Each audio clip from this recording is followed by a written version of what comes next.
Summer 1943. Camp Crossville, Tennessee. The German soldier stared at the fizzy brown liquid in the bottle, incredulous.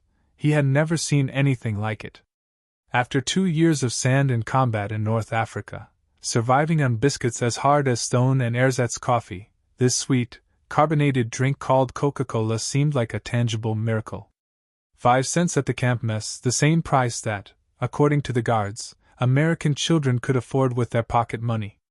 In all American POW camps that summer, 371,683 German soldiers would discover a reality sharply contrasting the lies of Nazi propaganda about the supposed weakness of the Americans.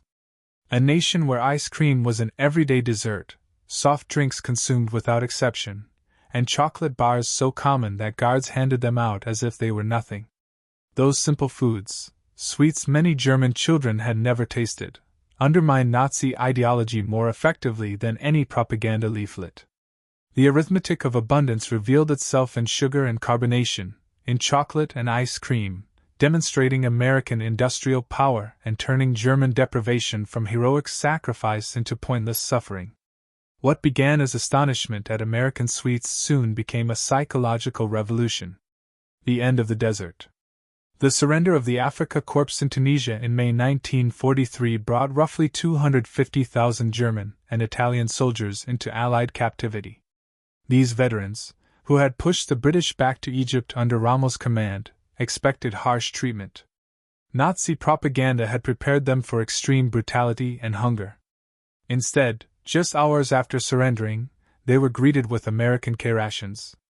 These rations, often a source of complaint among American soldiers, contained small luxuries: crackers, processed cheese, candy, fruit bars, instant coffee, sugar tablets, and cigarettes. Soldiers accustomed to minimal rations treated these meals as impromptu banquets.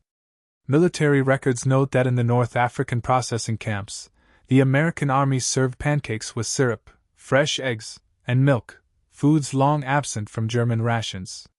The systematic feeding of enemy troops with superior food began immediately, even if its psychological impact would only be understood later. A German officer recalled to the International Red Cross, "We expected hunger and deprivation. Instead, the Americans fed us better than our own army." This revelation of American resources marked the beginning of our education. The Liberty ships transporting prisoners across the Atlantic in the summer of 1943 became an intensive lesson in American abundance. These ships, mass-produced at unprecedented rates, one completed every 42 hours at peak production, carried up to 30,000 prisoners per month to the United States. Navy records indicate that prisoner rations were equal to or greater than those of the crew, around 3,500 calories a day, including fresh bread, meat, vegetables, and coffee with sugar and milk. Standard refrigeration systems kept the food fresh throughout the voyage. Even more astonishing, contemporary documents confirm that prisoners received ice cream on several occasions during their Atlantic crossings. The log of the USS General M. B. Stewart from July 1943 notes that on July 4th, ice cream was distributed to the detainees, produced by the ship's machine capable of making 10 gallons at a time. For men who had not tasted ice cream in years, this unexpected dessert, served in the middle of the ocean, defied all logic and expectation. When the ships docked at ports such as Norfolk and Newport News, German prisoners came face to face with an America that Nazi propaganda had depicted as weak and impoverished. The Norfolk Naval Base, sprawling over 4,300 acres with extensive port facilities, handled in a single day more cargo than the main German ports processed in an entire week. In the port shops, reserved for dock workers, prisoners saw shelves full of bars produced by Hershey, Mars, and Nestle. Military supply records from 1943 document dozens of varieties of candy, sold at the standard price of 5 cents for most bars. The same uniform cost applied throughout America. The journey inland by train provided an additional lesson in cultural and logistical differences. Unlike European cattle cars, the Germans traveled in passenger cars, and dining cars offered full meals. Menus from July 1943 list fried chicken, vegetables, pie, and coffee. This was not a special privilege, it was standard American railway service. The prison camp system built in the United States offered conditions exceeding the requirements of the Geneva Convention.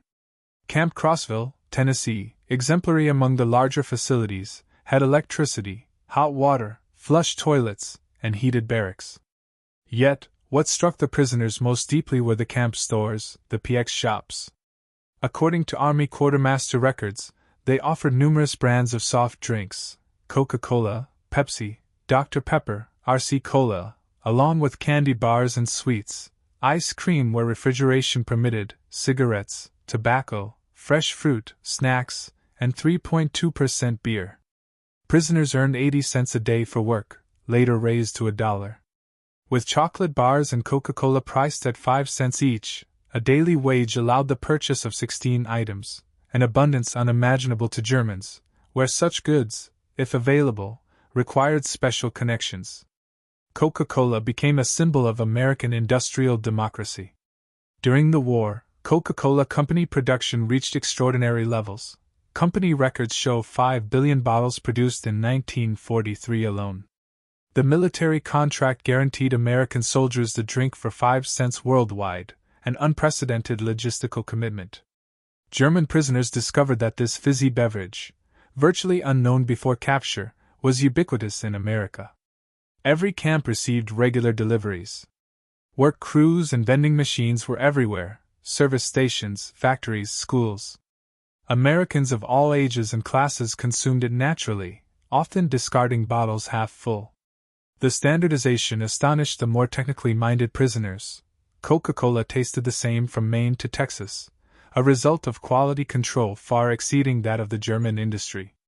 The syrup concentrate, produced in Atlanta and distributed to bottling plants across the country, demonstrated industrial coordination so efficient that it completely contradicted Nazi assumptions about American chaos and fragility. Historical documents from the Coca-Cola Company confirm that many prison camps received weekly deliveries of 200 to 300 cases, each containing 24 bottles. Only the Hearne camp in Texas consumed about 7,000 bottles per week during the summer of 1943. For German prisoners, ice cream in American camps seemed impossible. Many had not seen one since before the outbreak of the war. Yet Army records show that in camps equipped with refrigeration, ice cream was regularly served during the summer months. The Army considered this dessert essential for prisoner morale, going so far as to build specialized ships to produce ice cream for the Pacific Fleet. At Camp Shelby, Mississippi, the July 4, 1943 celebration included ice cream made on-site. Prisoners watched hand-crank freezers transform ice, salt, cream, sugar, and flavorings into gallons of ice cream. The carefree use of resources considered scarce, ice in July, cream and sugar for an entertainment, food, left the Germans astonished.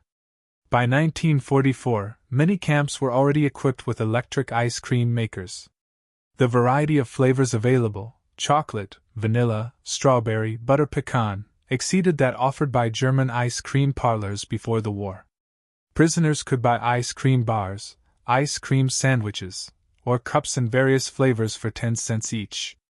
Army records reveal that the largest camps ordered 50 to 100 gallons of ice cream per week during the summer months.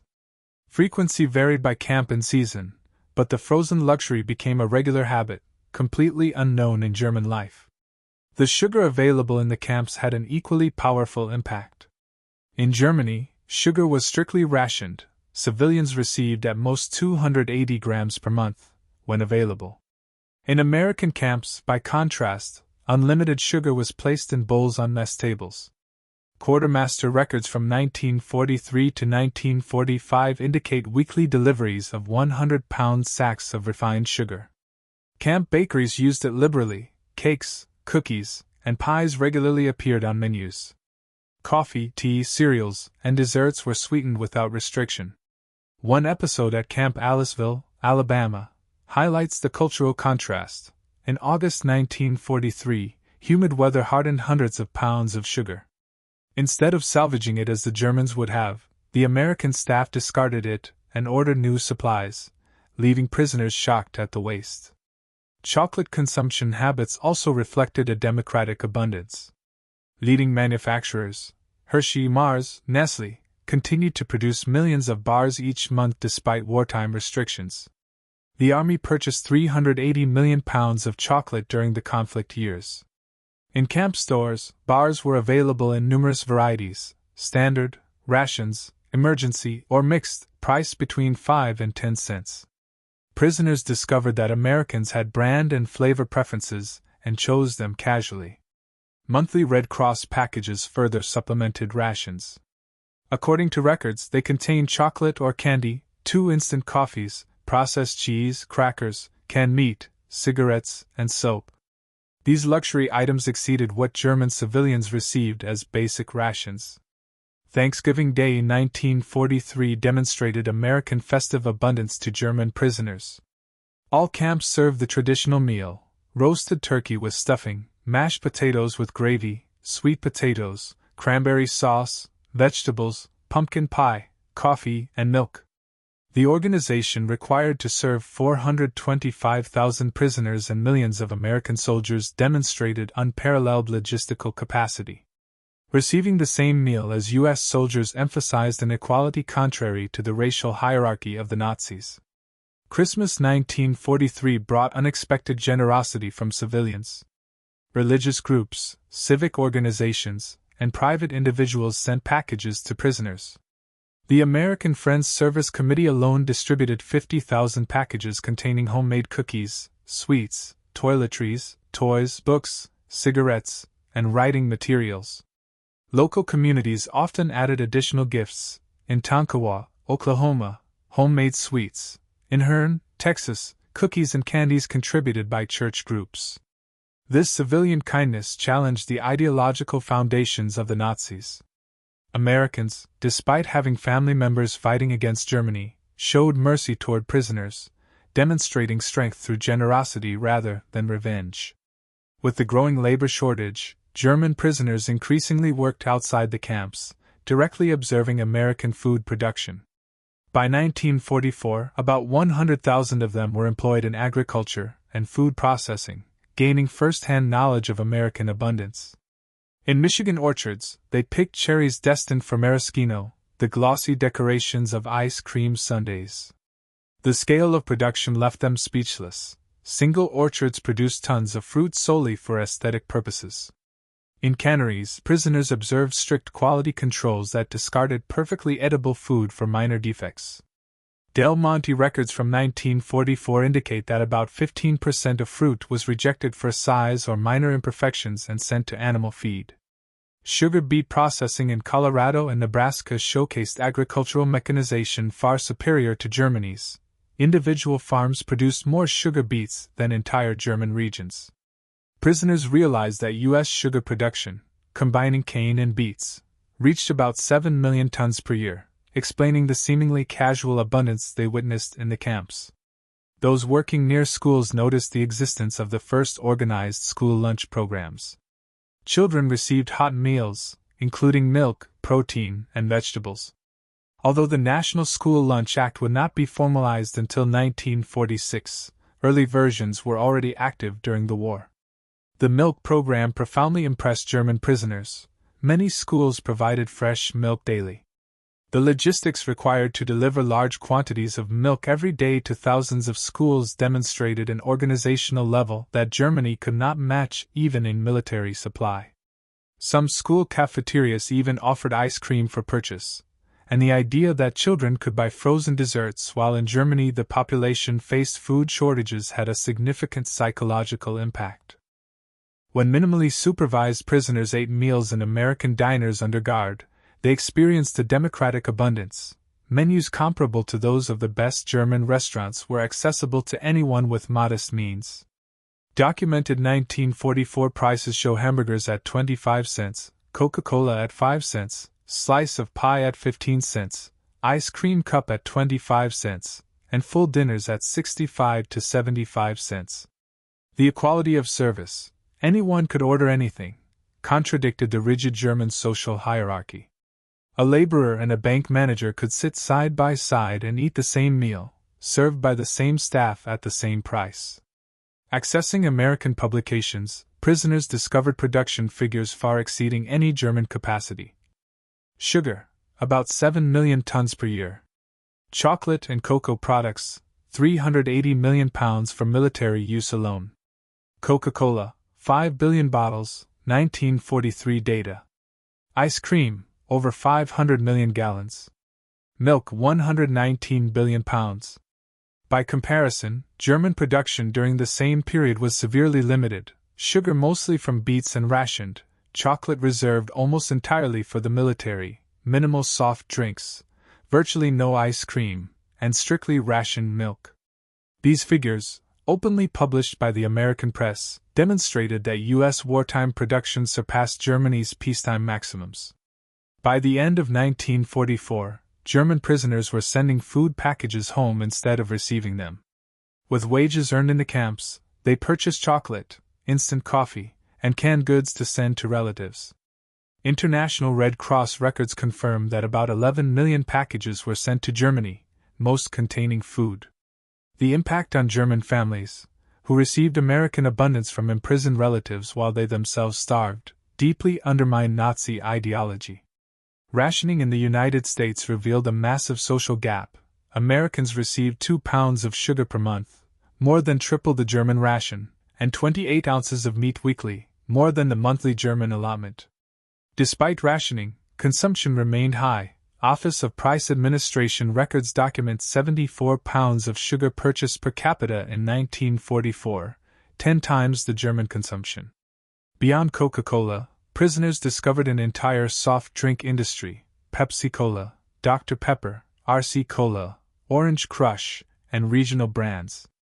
The variety, with multiple producers for similar products, demonstrated market abundance unthinkable in a controlled economy like Germany's. Bottling plants were present in all major cities, with standardized technology for carbonation, bottling, capping, and labeling, capable of producing millions of bottles annually. The distribution network reached every town, gas station, and grocery store, generating billions of bottles per year by the war's end. This single industry surpassed entire sectors of German consumer goods production. Spring 1945 dealt the final blow to prisoners' ideological perception. As American troops advanced into Germany, newsreels showed soldiers distributing chocolate and chewing gum to German children. The joy of children receiving American sweets that their own government could not provide reinforced the psychological impact of American wealth. The contrast was stark. American soldiers brought candy to civilians, while the German state promised triumph but delivered only hunger. Films documenting the liberation of concentration camps highlighted the humanity of American troops. They shared rations with skeletal survivors, showing care for the victims of the regime that German soldiers had served. Between 1945 and 1946, prisoners returned to a devastated Germany. Many had gained weight during captivity in the United States, while their families, who had remained free, lost weight from hunger. They brought back knowledge of American abundance to a land of extreme scarcity. Medical examinations confirmed that prisoners returned healthier than when they had been captured, while their families were weakened by deprivation. Many brought home the last Red Cross packages: chocolate, coffee, canned goods, which became family treasures. Children who had forgotten the taste of chocolate received Hershey bars from fathers who, in American camps, had regularly eaten ice cream. These former prisoners became unexpected supporters of the Marshall Plan. They had witnessed real American abundance, based on production rather than conquest. Their testimonies, that the United States could rebuild even its enemies, influenced the acceptance of American aid in Germany. They understood that American power derived from productive capacity, not extraction, and that a sufficiently wealthy society could afford waste even while fighting a global war. This model, based on creation rather than conquest, influenced West Germany's economic reconstruction. The German economic miracle of the 1950s was in part built on lessons learned in American camps. Former prisoners transferred knowledge of mass production, distribution, and consumer goods abundance to the German reconstruction effort. They learned that mass production made luxury goods accessible, standardization ensured quality and efficiency, and consumer abundance strengthened political stability. American industrial democracy proved more effective than authoritarian control. Prisoners' experiences with Coca-Cola, ice cream, and chocolate shaped a generation of German leaders. The ideological transformation is documented in quartermaster records, International Red Cross reports, corporate archives, specifically the historical records of Coca-Cola, prisoners' censored correspondence, postwar interviews and memoirs, and academic studies, particularly the in-depth research of Arnold Kramer. Kramer concluded that American food abundance was decisive in the ideological transformation. Material wealth alone achieved what re-education programs could not, completely dismantling the myths of Nazi superiority. Statistical summary highlights the data. Average consumption of American prisoners, 1943 to 1946. Daily calories, 3,300 to 3,600. Sugar, 4 pounds available per month. Meat, 32 ounces weekly. Milk, 1 quart available per day. Ice cream, served regularly in summer. Soft drinks, unlimited at 5 cents each. Rations of German civilians in the same period. Daily calories, 1,200 to 1,500. Sugar, 280 g per month, when available. Meat, 10.5 ounces weekly, often unavailable. Milk, strictly rationed. Ice cream, non-existent. Soft drinks, absent. These differences were not propaganda, but documented reality. Enemy prisoners ate better than German civilians, demonstrating that American abundance reached even defeated enemies. The experience of prisoners with American food culture left a deep mark on post-war Germany. Coca-Cola returned to West Germany in 1949, becoming a tangible symbol of the alliance with America. Ice cream parlors inspired by U.S. soda fountains began to appear in German cities, while chocolate bars and chewing gum became emblems of economic revival. Many former prisoners became importers of American food products, aware that their appeal stemmed from something deeper than taste. They represented abundance, democracy, and modernity. The introduction of supermarkets in the 1950s was promoted precisely by these men, who had observed American stores and understood that democratic abundance was achieved not only by increasing production but also through new methods of distribution and accessibility. In numerous post-war interviews and memoirs, prisoners emphasized the transformative effect of American food abundance. A former Afrika Korps officer, interviewed in 1975, stated, "We expected to defeat a weak and divided America. Instead, we found a nation offering ice cream to its enemies. It was then that we realized we had lost more than a war. We had lost the entire worldview." Another veteran, interviewed for a documentary in 1985, recalled, "My first Coca-Cola was like drinking the future. Sweet, fizzy, completely unnecessary, and available to anyone for a nickel. It contained everything the Nazi Germany was not: abundant, democratic, joyful." These testimonies, collected over the decades, confirm that American food abundance achieved what military defeat alone could not: a complete ideological transformation. Men who had arrived as Nazi soldiers left the camps as witnesses to democratic prosperity. Historians today recognize the experience of German prisoners in America as an extraordinarily effective case of re-education through abundance rather than propaganda. The program succeeded because it relied on direct observation and daily experience, not formal instruction. Prisoners could see American society operating at maximum productivity while treating enemies with dignity. The food aspect was crucial. Everyone understands hunger and satiety, and the differences between deprivation and abundance were immediate and indisputable. Weight gain and improved health among prisoners were visible, while 3 meals a day and the ability to purchase sweets and beverages demonstrated American productive capacity in concrete terms. Every Coca-Cola showcased standardization and efficient distribution. Every cup of ice cream demonstrated that abundance could be democratic. The children of prisoners grew up hearing stories of ice cream and chocolate in the camps. These accounts, initially almost fantastical, were confirmed in recovering West Germany when American products finally became available. The myth of American abundance, born in the prison camps, shaped generations of cultural and commercial relations between Germans and Americans. Many children of former prisoners studied or worked in the United States, drawn by their father's stories. They encountered a reality consistent with those experiences: supermarkets rich in variety, soda fountains serving ice cream sundaes, candy aisles with dozens of choices. This multigenerational impact went beyond individuals. West Germany's entrepreneurial culture assimilated lessons about consumer abundance, quality standardization, and democratic markets. The German economic miracle was not just about production but about the ability to create abundance for ordinary citizens. Today, McDonald's has over 1,400 restaurants in Germany. Coca-Cola is ubiquitous. Ice cream has become ordinary. The transformation from scarcity to abundance, which began in the American camps, was complete. Yet the historical lesson remains powerful. The ideological transformation occurred through abundance, not deprivation, through kindness rather than cruelty, through demonstration, not propaganda. German prisoners, initially incredulous at the existence of ice cream and Coca-Cola in the camps, realized that the true strength of American democracy lay in its ability to generate and share abundance even with enemies. The story of German prisoners and American food abundance represents an unusual victory, a war won through generosity, an ideology dismantled by ice cream, a worldview reshaped by soft drinks. These men were transformed not through punishment, but through prosperity and measured excess.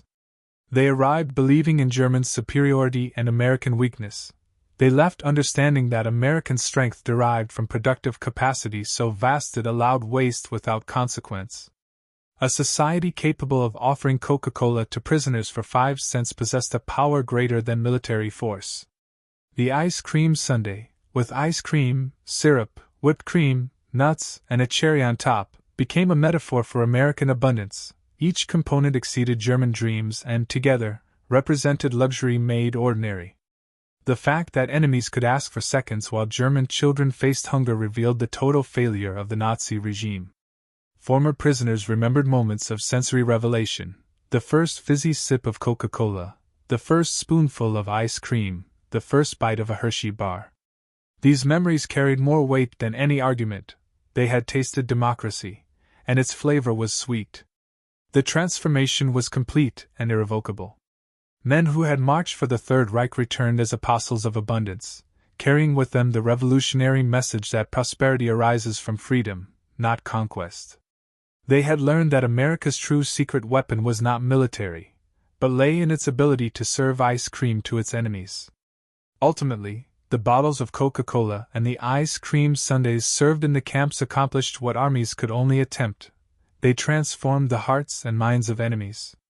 German prisoners, initially incredulous, became the greatest witnesses to the truth. American democracy tasted of chocolate and fizzed like a soft drink. Their story reminds us that the greatest victories are won not through destruction, but through giving, not through hatred, but through the simple act of serving ice cream on a hot summer day. The men who experienced American abundance as prisoners became the most unlikely ambassadors of freedom, forever transformed by the extraordinary reality of Coca-Cola and ice cream in the American camps. If this story moved you as much as it moved us, leave a like on this video. It helps share other forgotten stories. Subscribe to stay updated on upcoming videos. Every story matters, every memory deserves to live on. Thank you for watching and for helping keep this legacy alive.